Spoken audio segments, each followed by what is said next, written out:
Hello viewers, இனி நம்ம பார்க்க போறது One Piece episode 1150 part 1.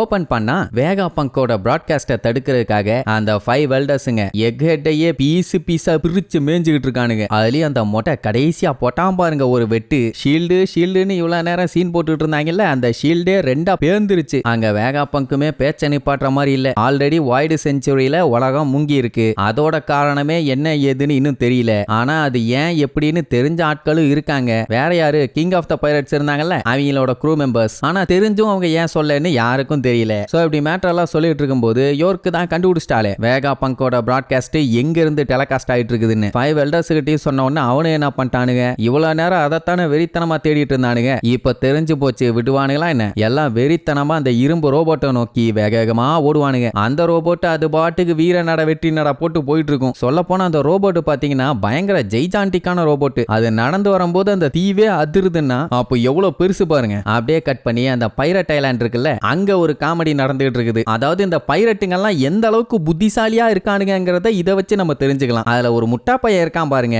இந்த உலகம் இதுக்கு முன்னாடி முங்கி இருக்குதுன்னா அப்போ லேண்ட்ல இருந்த ட்ரெஷர் எல்லாமே அங்கங்க செதறி கடலோட அடியில போய் விழுந்து இருக்கணும்ல. அப்போ கடலுக்கு அடியில தங்கம் வைரோ வைடூரியோன்னு இருக்கத்தானே செய்யும்பா. அதை கேட்டுட்டு ஏகப்பட்டவர் கத்திட்டு இருப்பானுங்க. நல்ல வேலை அதுல ஒரு முடிமுளைக்காத முள்ளமன்றி தான் ஆடா மூளைகட்ட முட்டா பையல. மொத்த உலகமும் என்ன கோல்டு அளவாடா நிரம்பி இருந்துச்சு. தண்ணி வந்து முங்கினவன அத்தனையும் கீழே போறதுக்கு இருந்த கொஞ்சம் வேணா கடலுக்குள்ள போயிருக்கும்பா. சரி எங்கேயாச்சும் இருக்கும்ல, அதை போய் எடுக்கலாம்பா. 2 மீட்டர் தாண்டிட்டாலே முங்கி சாக வேண்டி இருக்கும். இதுல 200 மீட்டர் அடியில போய் அதை எடுக்க முடியுமா? சரி அப்படியே எடுக்க போறோம்ட்டு கிளம்பினாலும் அங்க எத்தனை சீ மான்ஸ்டர்ஸுங்க இருக்குதுங்க.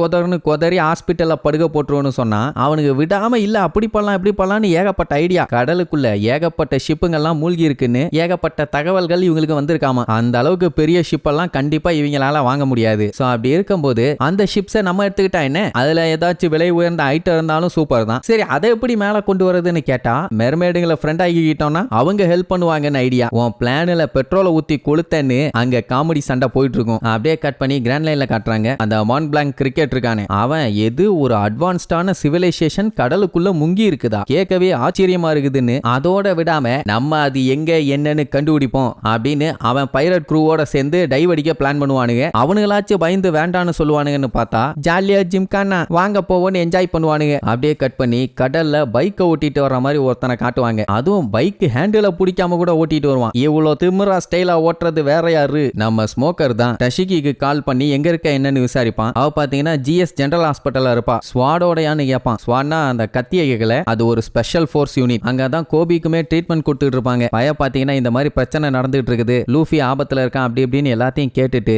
ரொம்பவுமே கவலைப்படுவான். நான் என்ன பண்ணுவேன் ஏது பண்ணுவேன்னு கூட இருக்கவங்க எல்லாம் ஆறுதல் சொல்லுவாங்க. அண்ட் அது மட்டும் இல்லாம இவனால தானே கடைசியில் எல்லாருமே தப்பிச்சு வந்தாங்க, அந்த விஷயத்தெல்லாம் சொல்லி அவனை அப்படியே சாந்தப்பட்டுட்டு இருப்பாங்க. அப்போ குச்சக்கு வந்து கேப்டன் ரெக்கவர் ஆயிட்டு இருக்காங்க. ஆனா இப்போதைக்கு யாரையும் பார்க்க ரெடியா இல்ல, தனியா இருக்கணும்னு ஆசைப்படுறாரும்பா. கோபியும் அதை கேட்டுட்டு சந்தோஷப்படுவான். பட் என்னன்னா வேகா பங்கு சொன்னதெல்லாம் உண்மையா இருந்துச்சுன்னா கண்டிப்பா அதனால ஒரு பெரிய ஆபத்து காத்துக்கிட்டு இருக்குது. அதனால என்ன பண்றது ஏது பண்றதுன்னு கவலைப்படுவான். என்ன பண்ண முடியும், எதா இருந்தாலும் ஃபேஸ் பண்ணி தானே ஆகணும். சோ நம்ம ஸ்வாட் யூனிட் ஒன்னா சேர்ந்து கலக்க வேண்டிய நேரம் வந்துருச்சுன்னு வெறித்தனமா பேசிட்டு இருப்பாங்க. அதே நேரம் அந்த எக்ஸ் ட்ரேக்குன்னு இருக்கானே, அவனும் ஸ்வாட சேர்ந்தவன் தான். அவனும் இந்த விஷயத்தெல்லாம் கேட்டுட்டு அப்படியே பேந்த முடிச்சுட்டு இருப்பான். இப்போ வேகா பங்கு வந்து மொத்த ஸ்டோரியும் சொல்லி முடிக்கணும்னா ஏகப்பட்ட விஷயத்த சேர்த்தி சொல்லணும், அப்பதான் புரியுங்கிற மாதிரி சொல்லுவாரா. மக்கள்லாம் கத்திட்டு இருப்பாங்க. ரோஜருக்கு தான் எல்லாமே தெரியும் தானே, அவர் அப்படி என்னத்தை தான் அதுல தெரிஞ்சுக்கிட்டாரு, நாங்களும் எல்லாத்தையும் தெரிஞ்சுக்கிறோம்னு கத்திட்டு கிடப்பாங்க. அதே நேரம் இங்க எக்கட் ஐலாண்ட்ல அந்த ஷீல்டு இருந்துச்சு, அதை இப்பதான் டிசபிளே பண்ணிருக்காங்க. இனி இவங்க கப்பல் எடுத்துட்டு கிளம்பலாம். நமி எல்லாத்திட்டையும் கத்திட்டு கிடப்பா. டேய் பேரியரை டிசபிள் பண்ணியாச்சு, சட்டு புட்டுன்னு போட்டை மூவ் பண்ணுகிறான்னு. இவங்களுக்கு என்ன ஒரு பீதியாவும்னா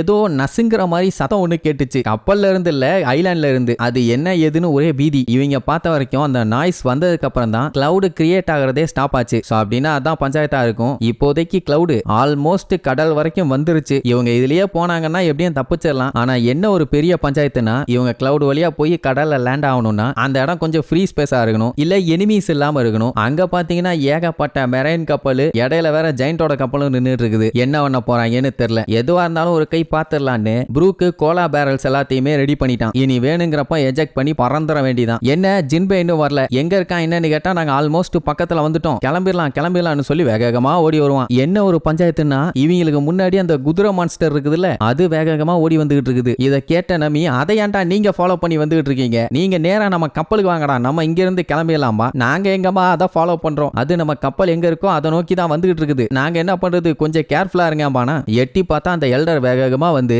வந்த வேகத்துல ஒரு ஜம்ப போட்டு கத்திய வச்சு கப்பலை ஒரே போட வருவான். எல்லாரும் பார்த்து மிரண்டுருவாங்க. இப்படி வீதியில கத்திட்டு இருந்தா என்ன பண்றது, தடுக்கணுமே. நல்ல வேளை ஜோரோ அங்க இருந்தான். இவனை நான் பாத்துக்கிறேன். ஜின்பே ஜோரோவை தூக்கிட்டு வேகமா வீசுவான். 2 ஸ்வாட் ஸ்டைல யூஸ் பண்ணி எல்டரை ஒரே போட வரும்போது எல்டர் உசாரா அந்த அட்டாக்கை தடுத்துருவாரு. ரெண்டு பேரும் பயங்கரமா அவங்க பவரை யூஸ் பண்ணுவாங்களா, அப்படியே ஸ்வாடே பத்திக்கும். அதுக்கப்புறம் பட்டால்னு பிளாஸ்ட் ஆகி ஆளுக்கு ஒரு பக்கமா திருச்சு போவாங்க. ஜோரோவை ஜின்பே பிடிச்சிருவான்னு வைங்க. என்னன்னா ஜோரோவுக்கு தெரிஞ்சு போச்சு இவ்வளவு பவர்ஃபுல்லா அட்டாக் பண்ணியுமே அந்த ஆளு கேஷுவலா தடுத்துட்டான்னு. இனி இதுக்கப்புறம் சண்டை போட்டுட்டு இருந்தா வேலைக்கு ஆகாது. அதனால சட்டு புட்டுன்னு கப்பலை மூவ் பண்ணுங்க. இப்ப எஸ்கேப் ஆனாதான் உண்டு, இல்லன்னா எல்லாத்துக்கும் சங்குதான்பா. நமிக்கெல்லாம் அப்படியே தூக்கி வாரி போடும். சரி நீ இதுக்கப்புறம் இவங்க கப்பல் எடுத்துட்டு எஸ்கேப் ஆயிட்டாங்களா இல்ல அங்கேயே நின்று கபடி விளையாட போறாங்களான்னு அடுத்தடுத்த எபிசோட்ல பார்க்கலாம். டாடா.